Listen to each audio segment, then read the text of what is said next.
I was 28 years old when I stopped believing medicine could explain everything, and that night still hangs over me like a shadow stretched across every sunrise since. My name is Dr. Celine Navarro, and back in March of 2012, I was just months into my first year as an attending, on call for trauma in the ER at Riverside General Hospital. It was March 5th, a Monday sliding into Tuesday, a time when the hospital air feels different, thinner, almost brittle, as if the walls themselves know too much has been asked of them. At 3:07 a.m., I got the page that would burn its way into my memory and never let go. The page came not with the usual sharp chirp of urgency, but with a vibration that rattled along the plastic casing and into my chest. MVC rollover, ETA 4 minutes, it read, and below it, unresponsive male, CPR in progress, intubated in field. I remember staring at those words and feeling the tug of inevitability. 4 minutes can be an eternity in an emergency room, or it can vanish before you can pull on your gloves. The trauma bay smelled of antiseptic and the lingering bite of cauterization from a procedure that had ended just before midnight. The overhead lights hummed like angry bees. Even now, if I close my eyes, I can see the shadows of that night painted on the white tile floor, the faint outlines of gurney wheels, the ghost of a spilled saline bag drying in the corner, and the restless shifting of my team as they moved into position. I wasn't yet hardened the way seasoned trauma surgeons are. My hands were steady, my voice calm, but inside I still felt the clash of awe and fear every time a human life landed in my care. My residency years had been soaked in sleeplessness and sweat, but this was different. Tonight I was the one everyone looked to when the doors burst open. No safety net, no attending behind me, just me. I checked the room the way you check a parachute. Airway cart stocked, chest tube trays laid out, ultrasound warmed, crash cart at the ready. The nurses moved with quiet precision. Respiratory adjusted the ventilator tubing with the tenderness of someone handling a newborn. The unit clerk whispered vitals into the phone, her eyes darting nervously toward me as if to ask whether I was ready. I nodded, though inside I was still trying to convince myself. The siren cut off sharply as the ambulance braked outside, and then the doors flew open. The paramedics rolled in, their faces pale with the kind of exhaustion you only earn by watching someone slip away over 20 long minutes of compressions. The man on the gurney, mid-40s, dark hair matted with a red liquid, chest rising mechanically under bag valve ventilation, was already half in the next world. His skin had that waxen pallor I knew too well. His clothes were shredded from the crash, his arms streaked with dirt and broken glass. 45-year-old male, found ejected from vehicle, the medic rattled off. No pulse on arrival, intubated, IO in tibia, EPIX3, compressions ongoing. Rhythm asystole, time down at least 20 minutes. His voice faltered as he said it, as if the words themselves carried defeat. We transferred the patient to our bed. My hands moved automatically, checking tube placement, calling for chest compressions to continue, ordering another round of epinephrine. My voice was steady, but my thoughts churned. 20 minutes without a pulse. Asystole. The chances of bringing him back were paper thin. And yet something inside me refused to surrender. "Let's keep going," I said, and the team obeyed. The monitor beeped its steady refusal. The ultrasound probe pressed against his chest showed only a heart trembling on the edge of nothingness. Compressions pounded against ribs that gave way with sickening cracks. Time bent and twisted until minutes felt like seconds and hours like heartbeats. And then, without warning, the air in the room changed. It's hard to describe if you've never felt it. A heaviness settled over us, like the atmosphere itself had thickened. The fluorescent lights flickered once, then steadied, but in that flicker, I thought I saw movement. Shadows leaning in where no one stood. The hairs on my arms prickled under my gown. I glanced at the nurses. I could see the same unease in their eyes. We kept working. 2 more rounds of EPI. Another pulse check. Nothing. The capnography tracing flattened like a horizon line. And that was when it happened.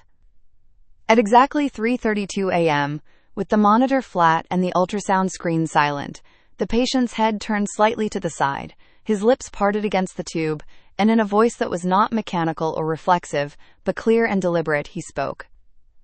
"Keep them away." The words were muffled by the tube, yes, but unmistakable. Every person in that room heard them. For a moment, the entire team froze.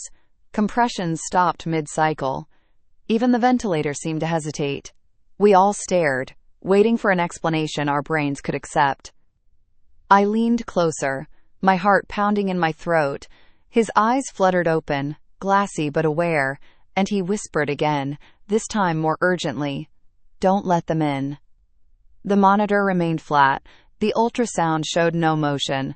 Medically, he was gone, and yet he was speaking. I can still feel the cold that rushed through me then. Not the sterile chill of hospital air conditioning, but something deeper, ancient, like a draft spilling in from a door that had been forced open. It felt like the room was crowded, though only a handful of us stood there.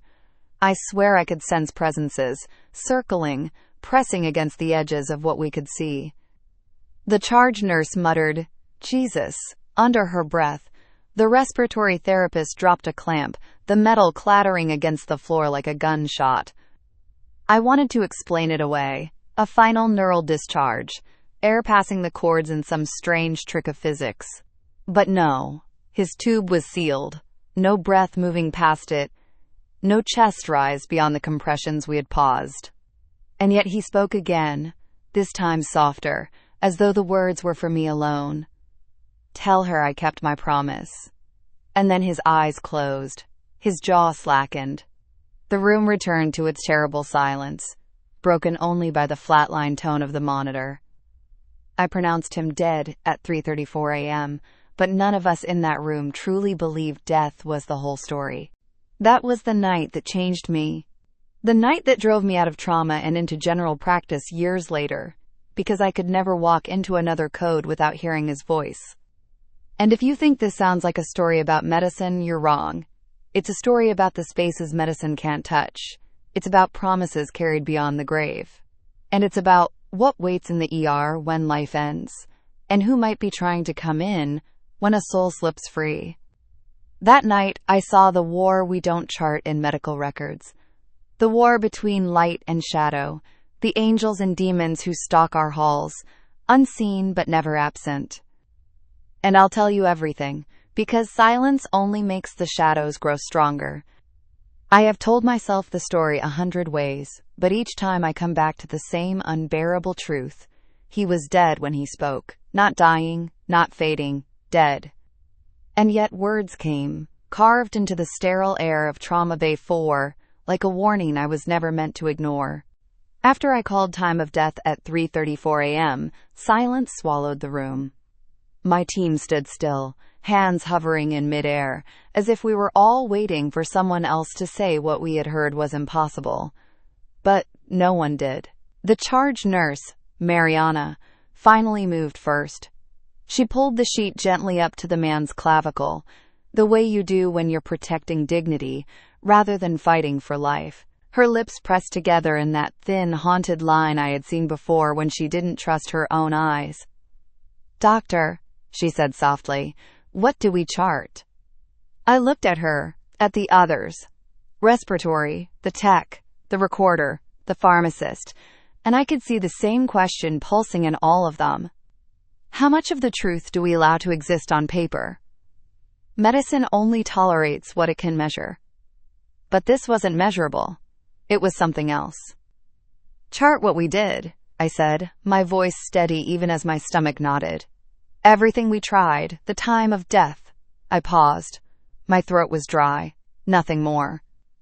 No one argued, but no one nodded either. We cleaned the body in silence. There is a strange reverence in that ritual. The IVs removed, the bloodied clothes bagged, the tubes withdrawn, the chest wiped clean of betadine. I did it all with careful hands, as if making amends.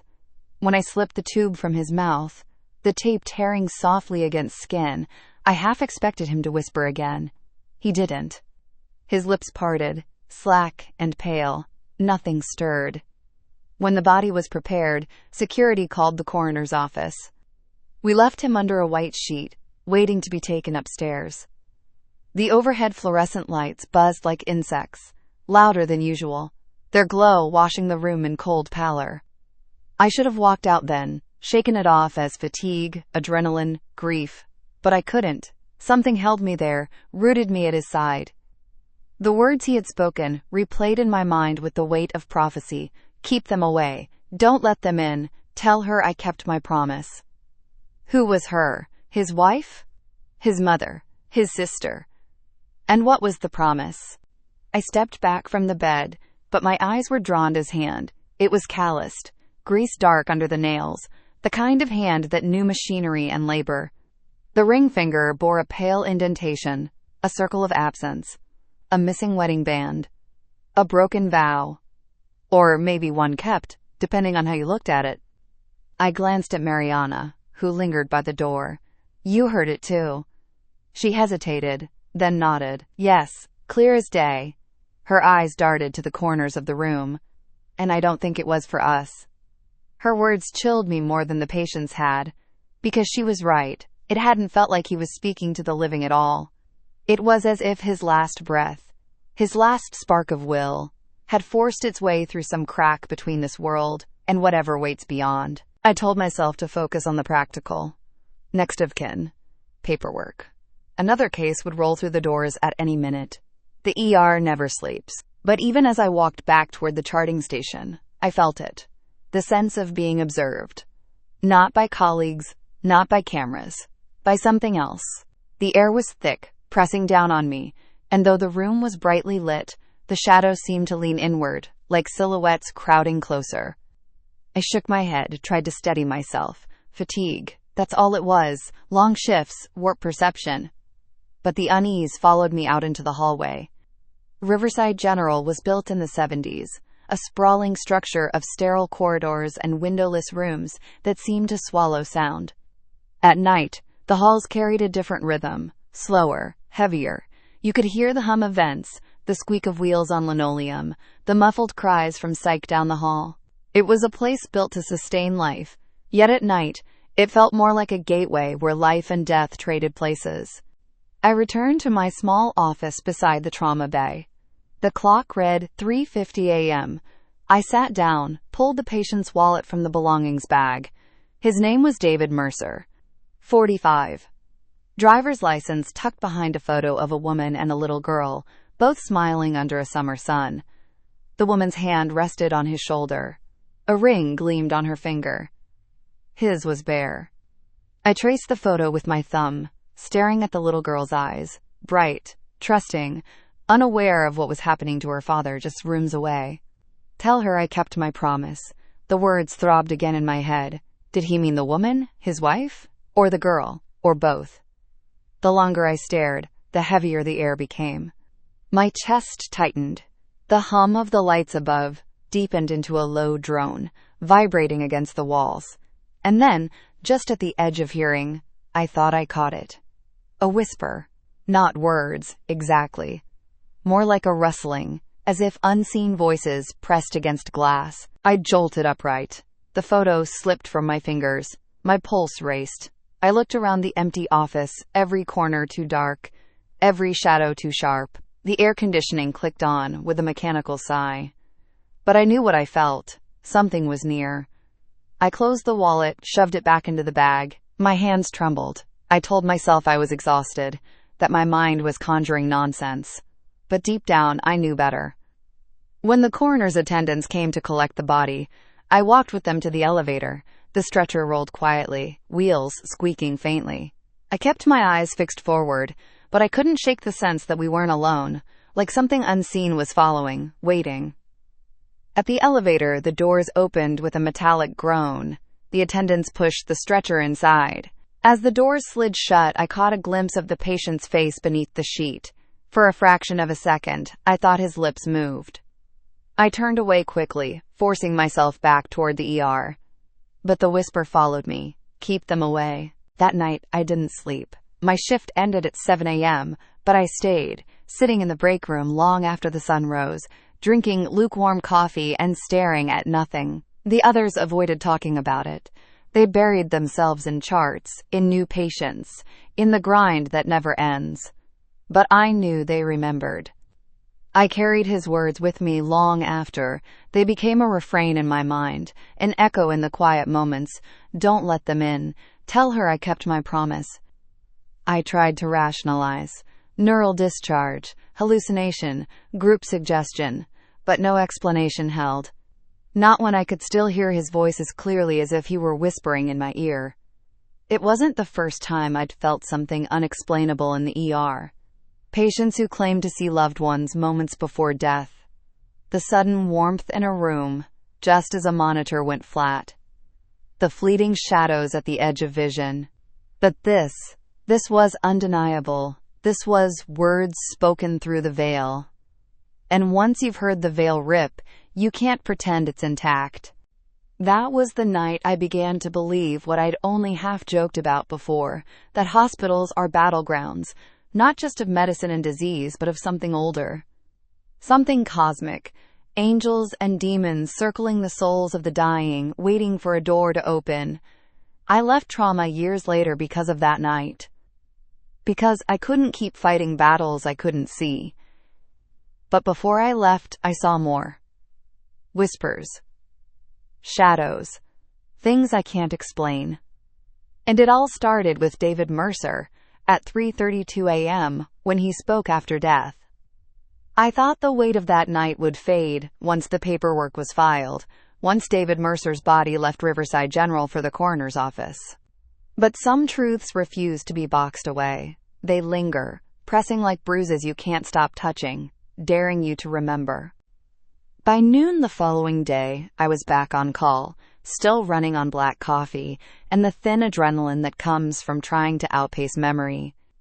I was standing at the nurse's station when a clerk leaned over and whispered, "Dr. Navarro, the family is here. They want to see you." My chest tightened. I knew it was inevitable, but I wasn't ready. No one ever is. Delivering bad news is part of the job, perhaps the hardest part, and I had done it countless times as a resident. But this was different. This time the words I had to carry weren't only about the crash or the time of death. They carried a secret that pressed against my ribs like a blade. Tell her I kept my promise. I found them in the family consultation room, a small space with muted beige walls and a circular table meant to feel less clinical, though it never did. Two women sat inside. The older one, maybe in her late 40s, had oil under her nails and eyes ringed with sleeplessness. The younger, no more than 8 or 9, clutched a stuffed rabbit so tightly it seemed strained. The older woman rose as I entered. "I'm Mara," she said. Her voice was steady, but her hands trembled. "David's sister. This is Emma." She rested a hand on the girl's shoulder. Emma didn't look up. She pressed her face into the rabbit's ear. I sat down across from them, folding my hands together to stop their restless movement. "I'm Dr. Navarro," I said softly. "I was with David when he arrived." Mara's eyes searched mine, brimming with questions she already knew the answers to. Did he suffer?" I shook my head. "He was unconscious when he came in. We did everything we could, but the injuries were too severe. He wasn't aware. It was the script doctors are taught to deliver, meant to ease the unbearable." But the words felt hollow in my mouth, because I knew what had happened in those last minutes. He had been aware enough to speak. Mara nodded, tears spilling anyway. She pressed her lips together, then asked quietly, "Did he say anything?" The question jolted through me. My pulse spiked. She couldn't have known. And yet her eyes bore into mine with a kind of pleading desperation, as if she already suspected. I hesitated. This was the moment every fiber of my training told me to stay silent, to protect myself, to protect the hospital. But medicine had no script for what I had heard. And I couldn't lie, not when his words had carried such weight. "Yes," I whispered, "he did." Mara's breath caught. Emma lifted her head, her eyes wide and wet. "What?" Mara asked. Her voice cracked. "What did he say?" I swallowed hard. My throat felt raw. "He said Tell her I kept my promise." Mara closed her eyes, a sob tearing free. Her shoulders shook as she pressed her hands to her face. Emma buried her head against her aunt's side, clutching the rabbit so tight I thought it might tear. When Mara finally spoke, her voice was a whisper. "He promised her. He promised Emma's mother. She left last year," Mara said, her words tumbling out between sobs. "She couldn't take it anymore. David's long hours, the money problems, the nightmares. He had these terrible dreams. He said there were people at the door, trying to get in. He'd wake up sweating, shouting. He told her he'd always keep them out, that no matter what, he'd never let them in. She made him swear it, with his hand on the Bible. And when she left, he still kept saying it. He said he couldn't break a promise, even if it killed him." The room tilted around me. Her words braided perfectly with his, the promise, the warning, the door. I should have comforted her. I should have nodded gently, offered words of closure. But instead, a cold dread pulled in my stomach. Because I realized then that whatever David had faced in his nightmares hadn't stayed in his dreams. It had followed him. It had waited for the moment when his body lay broken and his defenses weakened. And in that thin sliver between life and death, he had fought them off one last time. I thought of the flickering lights in the trauma bay, the heavy air, the sense of unseen figures pressing against us. "Don't let them in." I reached across the table, placing my hand over Mara's. "He kept his word," I said softly. "You need to believe that." Her tears streamed faster, but she nodded, clutching Emma tighter. After they left, I sat in that consultation room long after the door closed, staring at the empty chairs. My mind spiraled. What if we hadn't stopped compressions when we did? What if we had managed to bring him back? Would those shadows have forced their way through him, using his body as a doorway? Or had his death sealed the promise, holding the door shut at the cost of his life? I didn't have answers, only questions that gnawed at me. The next night I dreamed of him. In the dream, I was back in Trauma Bay 4. The overhead lights flickered, casting long, jagged shadows across the walls. David lay on the gurney, pale and still. But instead of the flatline, the monitor showed jagged peaks, frantic and unsteady. I stepped closer, and his eyes snapped open. "They're here," he whispered. The shadows in the corners stretched, lengthened, began to peel away from the walls. Shapes moved. Too tall, too thin, with edges that blurred and shifted. They pressed against the room, faces I couldn't quite see, voices rustling like dry leaves. "Don't let them in," David said, his voice rising in desperation. I turned, searching for the team, for Mariana, for anyone. But I was alone. The shadows surged, pressing harder. I could feel their hunger, their malice. And in that moment, I understood. The ER wasn't just a place of medicine, it was a threshold. A crossing ground where souls hung, suspended, vulnerable. And something was waiting on the other side, eager to take what it could. I woke gasping, drenched in sweat, the words pounding in my head. From that night forward, I started to see things differently. I noticed the way patients sometimes stared at the corners of the room before they slipped away, eyes wide with recognition of something unseen. I noticed the sudden cold drafts in sealed rooms, the lights flickering for no reason, the way monitors sometimes beeped just once after silence. And every time I heard David's voice, "Don't let them in," I tried to bury it under science. Hypoxia, neural misfiring, power fluctuations. But the explanations rang hollow. Too many moments lined up, too many pieces fit. One evening, weeks later, Mariana approached me as we prepped another trauma bay. She kept her eyes on the floor as she spoke.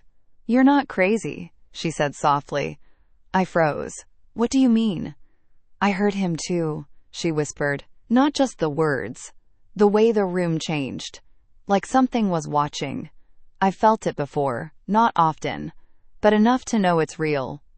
Her words were both a comfort and a curse, because they meant I wasn't imagining it. But they also meant I couldn't escape it. The ER wasn't just a place for broken bodies. It was a battlefield for something far older, far darker. Angels and demons circling, waiting, waging silent wars over the souls that slipped through our hands. And whether I wanted it or not, I was standing on that battlefield. I stopped counting the nights I woke at 3:07 a.m. Sometimes I'd sit up in bed with my heart racing, convinced I heard whispers in the dark corners of my apartment. Sometimes I'd hear only silence, but silence that felt inhabited, like someone was waiting for me to notice. I told myself it was stress, burnout, exhaustion from too many 12-hour shifts. But deep down, I knew better. David Mercer's words had opened a door I couldn't close. Don't let them in. By the time April rolled around, I'd begun keeping a journal, scribbling down every strange moment in the ER. The flicker of a light at the moment of death, the sudden chill in a room when a patient coded, the way certain monitors gave a single, inexplicable beep after silence. Small things. But strung together, they painted a picture of something circling us, waiting for cracks to widen. Then came the night of April 19th, the night everything I feared revealed itself. It was 11:45 p.m. when the call came in. A gunshot wound to the chest, male, 20s, unstable. ETA, 5 minutes. Trauma Bay 2 was prepped in a blur of motion. By the time the paramedics rolled him in, we were ready. He was barely clinging to life. Pale, sweating, blood soaking the sheets. The bullet had torn through his left chest, likely puncturing the lung. His breathing was ragged, his eyes wide with terror. We moved quickly. Intubation, chest tube, IV lines, blood transfusion. My hands worked with precision, my voice directing the team like a conductor forcing order on chaos. But beneath the clinical focus, I felt it again. The heaviness. The air thickening as though the walls were pressing inward. The shadows stretching longer than the light allowed. The patient, his name was Jordan, locked eyes with me. His pupils were blown, his breath shallow, but there was clarity in his gaze that shouldn't have been possible. He grabbed my wrist with surprising strength and whispered, "They're waiting." I froze. Who's waiting? His lips trembled. The dark ones. Don't let them take me. The room spun for a second. The words could have been delirium, hypoxia. But I knew better. His voice was the echo of David's, the same desperation, the same terror of something unseen pressing at the door. "Stay with us, Jordan," I said firmly, though my own voice wavered. "We're not going to let anyone take you." The monitor screamed. His blood pressure plummeted. His heart stuttered. We launched into the code sequence. Compressions. Epinephrine. Defibrillator charged. The usual storm. But this time, the storm wasn't just medical. As the compressions pounded, the overhead lights flickered violently. The air grew so cold my breath fogged inside my mask. And in the corners of the room, shadows thickened. They weren't tricks of the eye. They were shapes. Figures, tall and formless, pressing closer with every flatline beep. Mariana's voice shook as she called out vitals. Her eyes darted to the corners, and I knew she saw them too. The respiratory therapist backed against the wall, her face pale. The room had shifted, turned battlefield again, only this time it wasn't subtle. "Doctor," Mariana whispered, her voice breaking. "Do you see them?" I wanted to say no, to protect her sanity, but the truth clawed out of me. Yes. The figures leaned closer, their edges rippled like smoke, and then the whispers began, not from Jordan, not from the team, but from the shadows themselves. A chorus of voices, low and rasping, all overlapping. I couldn't make out the words, but the intent was clear. Hunger. Claiming. "Keep compressions going," I shouted, though my voice cracked. Jordan's body convulsed under the team's hands. His eyes flew open, pupils blown wide, and he screamed. Not a scream of pain, but of terror. "Help me! They're here!" The monitor stayed flat. The shadows surged forward. The lights dimmed until the trauma bay was lit like a cave, the only glow the sickly green of the monitor screen. I had no weapon, no training for this, only instinct. I leaned close to Jordan's ear, my voice shaking but fierce. "You're not going with them. Not tonight, do you hear me? hold on. For a moment, something shifted. His eyes locked on mine, and I saw clarity, like a drowning man catching a final breath. And then the room erupted in sound. A crash from the corner as a tray of instruments toppled to the floor on its own. A deafening buzz as every monitor in the bay screamed simultaneously. And above it all, a voice, not Jordan's, not mine, not any of the team's, boomed through the chaos. Not yours. The shadows recoiled as if struck. The air vibrated with a pressure that made my ears ring. For a heartbeat, the entire room was suspended between worlds. And then, just as suddenly, it released. The light steadied, the cold lifted, the shadows dissolved into nothing. On the monitor, a blip, then another, then a rhythm. Jordan's heart, weak but beating. The team gasped in unison. Mariana whispered, "Oh my God." I stared at the screen, my hands trembling. We had brought people back before, yes, but not like this. Not after a systole that long. Not with the room itself fighting us. Jordan stabilized enough to transfer to the ICU. As they wheeled him away, he clutched my hand again.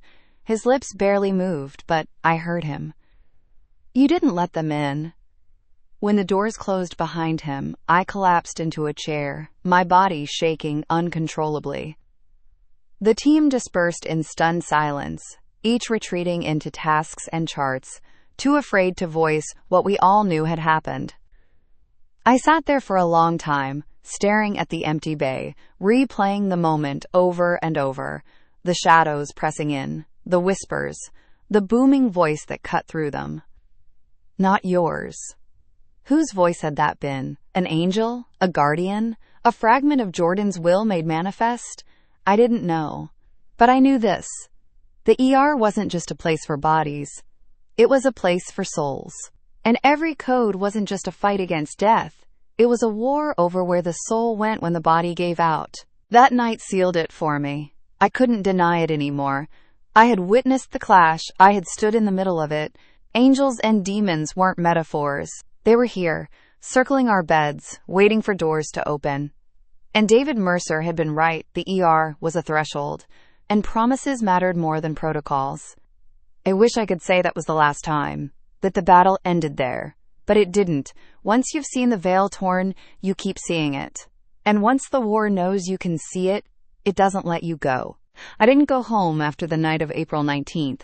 I tried twice. I stood in the parking structure with my car keys cold in my palm, and the dawn washing the concrete in a thin orange that made everything look briefly harmless. And I thought that if I went home and showered and made eggs and sat at my small table with the newspaper folded neatly, I could put the night into a drawer and shut it. But when I closed my eyes, I felt the temperature drop again, and I heard that single seismic sentence, "Not yours," roll back through my bones like thunder moving over flat land, and I knew I was not done. I walked back inside, past the sleepy volunteer at the entrance and the vending machines where red bottles blink their fake cheer, back through the artery of corridor that smells like coffee turned to iron and gloves turned to talc, and I rode the elevator up to the ICU to stand at the window outside Jordan's room and watch his monitors write their bright green argument for life. The chart said he'd stabilized on low-dose pressors, chest tube draining dark wine that grew thinner by the hour, ABG improving from acid's edge back toward normal with a slow, stubborn grace. He had extubation potential by late afternoon if the numbers kept walking uphill. He slept with the deep, unattractive mouth-open sleep of someone whose body is doing arithmetic with death and refusing to show its work. I stood there longer than a rounding physician should and rehearsed the way I would ask him later. What did you see? When the room went dark, when the cold pressed in, when the voices gathered like crows. But even as I asked inside my head, I felt the counter-argument assemble. All the reasons not to lead the witness, not to plant suggestions, not to take a traumatized mind and hang a tapestry of my fear on it. I forced myself to walk. The ICU has its own weather. In trauma, we chase the storm. Upstairs, we measure the flood. Pumps hissed with their tiny industry. Vents puffed. Alarms offered their fussy complaints. Nurses moved like tidewater. When I reached the unit desk, Mariana was there, not on duty, not even in scrubs. She'd come in anyway, hair pulled back, eyes shadowed, holding 2 paper cups like a peace offering. "I figured you wouldn't sleep," she said, and the mercy in her voice reached into a tired part of me I'd been pretending I didn't carry. We leaned against the counter with our coffees and spoke softly in the language of people who are trying not to wake something that listens. She told me she had called her mother after the shift, that her mother had said a prayer in Spanish she remembered from childhood, the kind you pull out when fevers rise and dogs bark at corners, words meant to salt the threshold, to tell the night it had to stay where it belonged. I told her I had stood in my kitchen with my hand on the counter and listened for knocking that did not come, and that every sound in an empty apartment can be made into an omen if you need it to be. She asked if I had ever seen anything like last night. I told her the truth. I had seen pieces, a breath that came after breath was done, a gaze fixed on something I could not mark on a chart, a room that felt crowded when only 2 of us stood there. But I had never watched the dark move like a flock. I had never heard a word thrown at it that made it recoil. "Not yours," she said, testing the weight of it aloud, and the words sat between us like a tool no one had taught us to use. "Do you think we're supposed to say something?" she asked, and it wasn't a theological question. It was procedural, the way a nurse asks when to push the next dose. I thought about protocols. I thought about the ridiculousness of writing an algorithm for angels and demons. Then I thought about the much less ridiculous truth that human beings have been writing such algorithms for longer than science has existed, that prayers and psalms and songs are just protocols for thresholds. "Maybe it isn't about saying the right thing," I said. "Maybe it's about holding the door." She nodded like her mother had already told her that once. By late afternoon, Jordan blinked awake. His confusion was sharp, quick, the way someone surfaces from very deep water and coughs air like it is too bright to breathe. He mouthed around the tube, his fingers, bruised and taped, moved restlessly against the blanket. The intensivist gave the nod for a spontaneous breathing trial. The numbers smiled, the sedation weaned, the cuff deflated, the tube slid out with that soft peel I have come to associate with 2 opposite things: endings and beginnings. He coughed, grimaced, swallowed. I stepped in, because I had to, because part of me wanted to see in his face whether the night had marked him the way it had marked me. "Jordan," I said. "I'm Dr. Navarro. You're at Riverside General. You were shot. We took care of your chest. You're safe." The word safe felt both honest and aspirational. Honesty without aspiration is cruelty. He looked at me with the wary focus of a man whose body has been taken hostage and just returned. He asked for water. He drank in little messy sips. Then he said, hoarse but clear, "I didn't want them to have me. There is a way you can step forward without moving your feet." I did that, and the room narrowed to the triangle between his face, mine, and whatever listens at the edges. I asked what he meant, using the plainest voice I have, the one without glitter or gravity. He looked past me toward the corner, where the monitor glow makes a small green C on the wall. "There were hands," he said. "Not people. Hands." And the air got so cold I could hear it. He swallowed. His chest rose, patched and fragile. And then there was a voice, like doors closing, like a gate. It said no. He closed his eyes like the word itself was bright. "Not yours," I said, letting the phrase out like, "You let a bird test the room." He opened his and nodded once with the solemnity of someone in church who recognizes a line from a hymn. I asked him what else he remembered. He said there was light, but not the hospital light, and that the light made room for him. He said that when the voice spoke, the cold didn't leave, exactly, but it moved back to where it belongs. He did not use words like angel. He did not say demon. He described phenomena like a witness. I thanked him for trusting me with it. He looked at me like he didn't have a choice, like the story was a box he could not carry alone. After I left his room, I went downstairs because I had promised Mara something I had not said aloud. The coroner had released David Mercer's body. Arrangements had been made. The world insists on rituals, even when you are not ready for them. The hospital chaplain had written Mare's number on a yellow sticky note that now furred with pocket lint in my coat. I called. She answered on the second ring, with that hollow hello of the newly bereaved. I told her I had a thing to return. The wallet, the photo I had kept longer than policy prefers, because I could not put it away. We met in the chapel because grief has a key there, and because chapels take whatever you bring and hold it without arguing. The Riverside Chapel is a small square, wood pews, a stained glass window that lets in softened daylight in blocks of blue and red. There is a book for intentions with a pen on a string, and candles you light with little electronic switches, because fire codes have authority even over grief. Mara sat in the front pew like the living sit beside the not living when they are trying to be brave. Emma was there, her rabbit's ear stitched where it had split, the seam new and bright against old plush.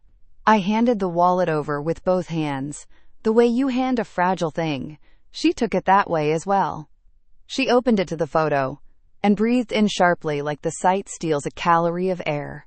I found her, she said, not looking up, and her voice did not have satisfaction in it, only the softness of things returning to where they belong. Evelyn. She came. With her mother. I told her what you told me. She cried without making noise. Emma didn't speak, but she pressed the rabbit against her face like prayer. There's something else, Mara said. I think you should know. It was under a loose board on the porch. He hid it because he didn't want to look at it, and he hid it where he could still get to it, because he wanted to keep the promise even when there was no one left to witness it. He kept it clean. She opened her fist. The ring lay there on her palm like a planet. Simple, not much money, a band shaped by wearing and work. She did not offer it to me because it was not mine to hold. She let me see it, and then closed her hand gently around it like a door shutting with care. He kept his word, I said, and the words somehow mattered more said a second time, as if repetition made them heavier in the right way. He did, she said. And I think they knew. The ones who take. That's why they came hungry. In a chapel you can say things you cannot say 2 floors down in a consult room with a laminate table. The room did not throb or brighten. It held us like a hand holds a glass of water. Steady, practical, human. I wish I could tell you that from that day forward I learned to sleep, or that I learned to fight, that I kept a secret psalm in my pocket and I was never surprised again by the cold. But we are not made to be so nimble with mystery. I kept practicing, because medicine is its own mercy and I am not good at anything else. I took trauma call until the year ended, and then the next year I took fewer nights, and I smiled and said it was for balance, and it was. But also it was because some nights the lights would flicker, and I would smell iron with no blood, and I would feel like a woman standing with her back against a door made of old wood while a thing without a face pressed from the other side. And I am not ashamed to tell you that there are only so many nights you can stand like that before your bones ask for a different life. I requested a slot in the general practice group on the ground floor, a daylight life where most bad news can be scheduled, where the threshold is narrower and the traffic slower. I negotiated Tuesdays in the OR so I wouldn't forget my hands, and I kept teaching, because young doctors deserve to inherit not just skill but posture. Before I left trauma, I tried one more time to measure the unmeasurable. I asked the electricians to check the ballast in Trauma 2 and Trauma 4, to look for the kind of low cycling anomaly that makes lights misbehave. They checked, they shrugged, they replaced a unit to make me feel better. I pulled capnography data from 3 codes that had given me what I now called the quiet chill. The numbers showed what numbers show. Waveforms falling, nothing rising that shouldn't. I took my courage in both hands and asked the hospital's ethics committee whether we might include in our bereavement scripts a sentence acknowledging that some families hear or feel things. The committee widened its eyes politely and suggested language about comfort measures and supportive services, which is to say, they said no in a way that protected us all. I wrote a draft protocol I never filed, labeled Threshold Events, Recognition and Response, and it contained nonsense like Step 1, keep breathing. Step 2, hold the patient's hand if you can. Step 3, speak a sentence you believe that refuses the taking. Step 4, continue ACLS. Step 5, document only the measurable. Step 6, do not stand alone at the door. I left it in my locker. I threw it away when I moved downstairs. I remember every line. In my first spring out of nights, I ran into the respiratory therapist from David's Code by the cart with the nebulizers and the bubble humidifiers. She reached for the same mask I did, and we both laughed the small, guilty laugh of people who know too much. Do you still wake up at that time? She asked, and I did not ask her which. We both knew it. Less, I said. But the days I do. I get up and make tea and read until the clock isn't staring at me anymore. She said. I light a candle, and then smiled grimly. The fake kind. We stood there like witnesses in a quiet courtroom, waiting for the judge to come back. Sometimes, she said, I think the voice that said not yours wasn't talking to them. It was talking to me. Like a reminder. I didn't know what to do with the lump that sentence put in my throat, so I said, maybe it was talking to all of us. Months later, Jordan came back. Patients do that sometimes. The ones who survive against odds, the ones who don't feel finished with you. He walked into the clinic thinner. Chest scar. A new punctuation on an old story. Eyes a little deeper set, as if someone had subtracted a handful of light and replaced it with something else that glows differently. He carried a paper bag with grocery store cookies, because his mother had taught him that gratitude comes on a plate. He sat on the exam table and swung his feet like a boy. We checked his lung. We listened to a heart that had chosen to stay. We talked about physical therapy. When the medicine part was done, he said, I've been trying to say thank you, and I can't make the shape of it. I told him he didn't owe me anything but his stubbornness. He smiled like stubbornness had just been knighted. Then he got serious and said, I don't tell people the whole thing, because they'll make it smaller. But I think you won't. He told me that when he heard the cold voices, he thought of his grandmother teaching him, when he was 7 and afraid of the closet, to plant his feet and say, you can't come in. And that he had said that in his head, with what was left of his strength, right before a bigger voice said it for him out loud. I don't know what it was, he said. Angel's a big word. But something had my back. I told him I believed him. He left me the cookies and the sentence, and both nourished me, one fast and one slow. I saw Mara again only once. It was late autumn. The cottonwoods along the river had turned that thin gold that looks old-fashioned and new at the same time. I was leaving the hospital as the light went flat, and I saw her on the sidewalk, a knit hat low on her forehead, a paper envelope tucked under her arm. She saw me and lifted a hand like a person at a distance waving to a train. We met in the crosswalk island, the world rushing around us in lanes. She said she had come to drop off a thank you note for the social worker who helped with the paperwork no one tells you your heart has to learn.